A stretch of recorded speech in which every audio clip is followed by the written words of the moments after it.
ব্যবসায়ী ভাইয়েরা, অনেক অসাধু ব্যবসায়ী আছে রমজান আসলে নিত্য প্রয়োজনীয় পণ্যের মূল্য বৃদ্ধি করে দেয়। এরকম আছে না নাই?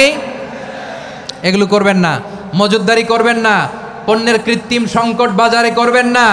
আপনি লাখ টাকা কামায়া ভাবছেন যে রোজাদারদের কষ্ট দিয়ে ধনী হবেন, এমন রোগ আল্লাহ আপনারে দিবে, কোটি টাকা দিয়েও আপনি হাসপাতালের বিল পরিশোধ করার ক্ষমতা আপনার হবে না।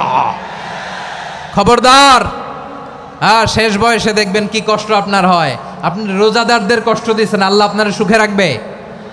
আল্লাহর দোহাই লাগে আমার ব্যবসায়ী ভাইয়েরা এটা করবেন না। আরব বিশ্বে আমরা দেখেছি, আরব বিশ্বের ব্যবসায়ীরা সারা বছরে ব্যবসা করে, রমজানে ভর্তুকি দেয়। আর আমার দেশের কিছু অসাধু ব্যবসায়ী রমজানে গলাকাটা ব্যবসা করে আর সারা বছর সেইটার ওপর দিয়ে চলে। চিল্লায় বলেন ঠিক কিনা? করবেন না, এটা করবেন না।